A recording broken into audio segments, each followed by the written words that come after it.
आप सब अपने मम्मी के बच्चे हैं, वैसे पृथ्वी। हेलो बच्चों, कैसे हो आप सब। तो बच्चों, आज हम सब पढ़ने वाले हैं क्लास 6 का चैप्टर नंबर 15, जिसका नाम था भूल गया है क्यों इंसान। आज हम लोग करने वाले हैं भूल गया है क्यों इंसान कविता का प्रश्न उत्तर, यानी कि क्वेश्चन आंसर। तो बच्चों, चलिए हम लोग शुरू करते हैं।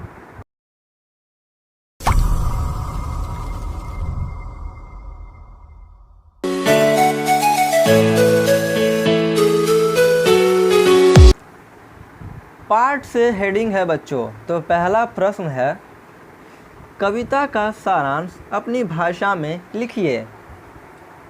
तो इसका उत्तर है, कविवर हरिवंश राय बच्चन लिखित इस कविता में मानव को अपने कर्तव्यों की याद दिलाते हैं। कर्तव्यों की याद मतलब हम लोग जो मानव हैं, हम लोग मनुष्य हैं, हमें अपना क्या काम है उसकी याद दिलाते हैं। कवि कहता है कि इंसान यह क्यों भूल जाता है कि सभी मनुष्यों का शरीर मिट्टी का बना है। यह शरीर नाशवान है। नाशवान का अर्थ हो गया बच्चों नाश होना, मतलब कि खत्म हो जाना। कोई जीव यहाँ अमर होकर नहीं आया है, मतलब कोई भी जीव यहाँ पर अमर नहीं है। सबको किसी न किसी दिन भगवान जी के पास जाना है। ईश्वर सभी मनुष्य को इस धरती पर जन्म देता है और सबके ऊपर आकाश की निर्मल छाया समान रूप से पड़ती है। मतलब कि जो हम लोग के भगवान जी हैं, ईश्वर जी हैं, हमको इस धरती पर जन्म देते हैं और जो खुला नीला आकाश गगन है, जो आकाश है नीला, उसका निर्मल छाया हम लोग को समान रूप से पड़ती है, बिना किसी को भेदभाव किए हुए। यह नभ सबको एक ही प्रकार से अपनी छाया प्रदान करता है, मतलब कि सबको एक ही प्रकार से छाया प्रदान करता है।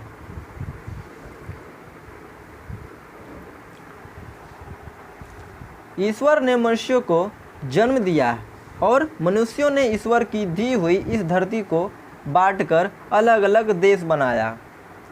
ध्यान से देखा जाए तो इन देशों में धरती की संतान का ही बसेरा है। मतलब हम लोग भी धरती माँ के बच्चे ही हैं, तो हमारा ये बसेरा है। कवि आगे कहता है कि माना कि देश अलग अलग है, माना कि देश अलग अलग है, उन देशों में रहने वालों की वेशभूषा, बोली, खान पान सब अलग है, लेकिन सभी मानव के शरीर में तो एक ही प्राण का वास है। मतलब कि कोई भी कंट्री हो, कोई भी देश हो, सभी देश का अलग अलग पहनावा होता है, बोली होता है, खान पान होता है, सब अलग अलग है, पर हम लोग का प्राण एक ही है। एक ही ईश्वर की ज्योति सभी मानव के हृदय को आलोकित करती है, प्रकाशित करती है। यह सच्चाई इंसान क्यों भूल जाता है, यही कवि कहते हैं। तो बच्चों, दूसरा प्रश्न है, इस कविता से आपको क्या प्रेरणा मिलती है, मतलब कि क्या सीख मिलती है। तो इसका उत्तर है, इस कविता से प्रेरणा मिलती है कि संपूर्ण पृथ्वी के मानव एक ही धरती के संतान हैं। क्या बोल रहा है बच्चों इस प्रश्न में, कि इस कविता से हमें यह प्रेरणा मिलती है, मतलब कि यह शिक्षा मिलती है कि संपूर्ण पृथ्वी मतलब सारा धरती के मानव एक ही धरती के संतान है। मतलब जितने भी मानव हैं, जैसे हम अपनी मम्मी के बच्चे हैं, आप सब अपने मम्मी के बच्चे हैं, वैसे पृथ्वी यानी कि हमारी धरती माँ के हम सभी बच्चे हैं। भले हमारा निवास अलग अलग देशों में क्यों ना हो, पर हम सभी का शरीर और प्राण भी एक जैसा है। मतलब कि अलग अलग देशों में अलग अलग लोग रहते हैं और उनका अलग अलग खान पान भी रहता है, लेकिन हम सभी मनुष्य हैं और हम लोग का प्राण भी एक ही जैसा होता है। मानव भी परस्पर एक दूसरे को समान समझे, मतलब कि बड़ा हो या छोटा जो भी हो, सभी मानव एक दूसरे को समान समझे, मतलब कि अपने बराबर समझे। तो ये है दूसरे प्रश्न का उत्तर। चलिए बढ़ते हैं तीसरे प्रश्न की ओर। तो तीसरा प्रश्न है बच्चों, निम्नलिखित पंक्तियों का भाव सौंदर्य स्पष्ट कीजिए। मतलब कि इसको पूछ रहा है। तो क है, देश अलग है देश अलग हो, वेश अलग है वेश अलग हो, मानव का मानव से लेकिन अलग न अंतर प्राण। मतलब क्या पूछ रहा है इसमें? तो इसमें पूछ रहा है बच्चों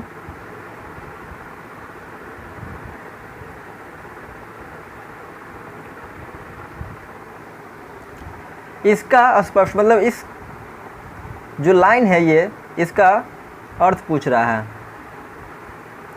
तो इसका उत्तर क्या है, चलिए हम लोग देखते हैं।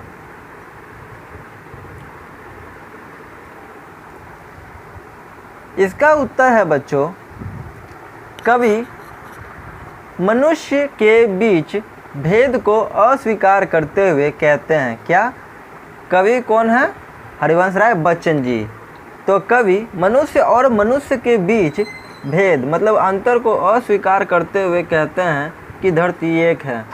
उस धरती को बांटकर अलग अलग देश हमने बनाए।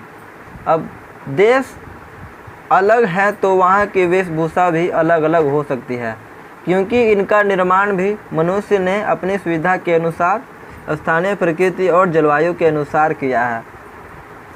मतलब कि इनका निर्माण भी अपने सुविधा के लिए हम लोग किए हैं।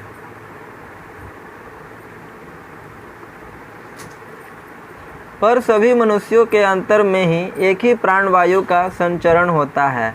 एक ही ज्योति सभी मनुष्यों के शरीर को आलोकित करती है। हम सभी एक ही ईश्वर की संतान हैं, फिर मनुष्य और मनुष्य के बीच भेद कैसा? हम सभी एक ही ईश्वर के संतान हैं, फिर मनुष्य और मनुष्य के बीच भेद कैसा? दूसरा मतलब कि ख, क्या प्रश्न है? सबकी है मिट्टी की काया, सब पर नभ की निर्मल छाया, यहाँ नहीं है कोई आया, ले विशेष वरदान। मतलब कि ये जो लाइन है उसका स्पष्टीकरण, मतलब कि यह लाइन क्या कह रहा है ये पूछ रहा है। तो बच्चों इसका उत्तर है, कवि कहता है कि मनुष्य का यह शरीर, क्या कहता है? मनुष्य का यह शरीर एक ही प्रकार की मिट्टी से बना है। मृत्यु के बाद यह शरीर उसी मिट्टी में मिल जाता है। धरती की मिट्टी और आकाश की निर्मल छाया सभी मनुष्यों को समान रूप से प्राप्त है। मतलब कि सभी को समान रूप से मिलती है। इसे देने में निर्माता यानी ईश्वर कोई भेद नहीं करते हैं। निर्माता मतलब बनाने वाले। तो कौन हम लोग को बनाया है? तो ईश्वर, मतलब कि भगवान जी ही हम लोग को बनाया है।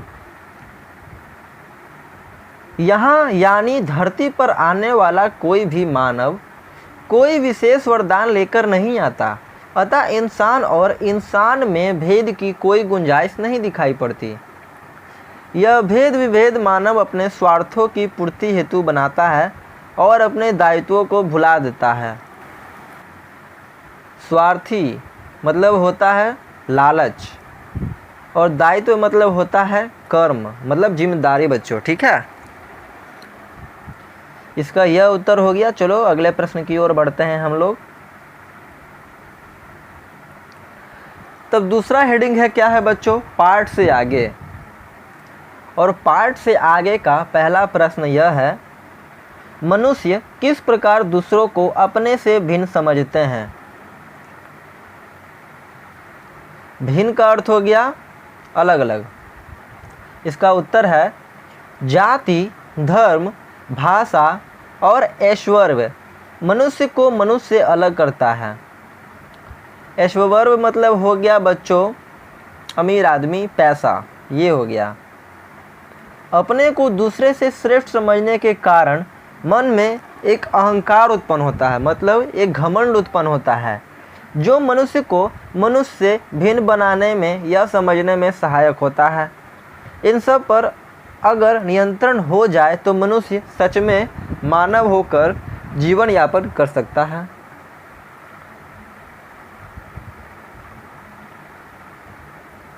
दूसरा प्रश्न है, अलग अलग देश, अलग अलग वेश के बावजूद हर मनुष्य एक जैसा है, कैसे? तो इसका उत्तर है, क्या उत्तर होगा?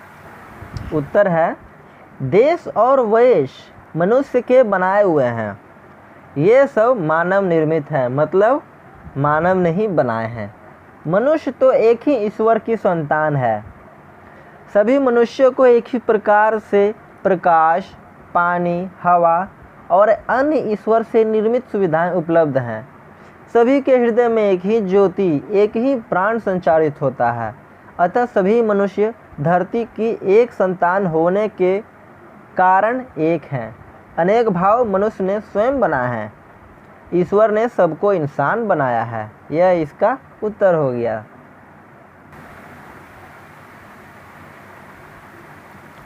तो बच्चों, अगला हेडिंग है कुछ करने को। जैसे कि पहला है इस कविता का संवेद स्वर अपनी कक्षा में सुनाइए।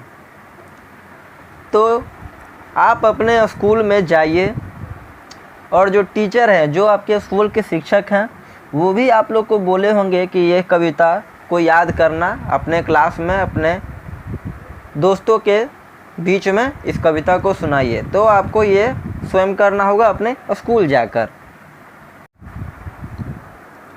तो बच्चों, अब हम लोग मिलेंगे अगले वीडियो में। तब तक के लिए घर पे रहिए, खेलिए कूदिए और मन लगाकर पढ़ते रहिए।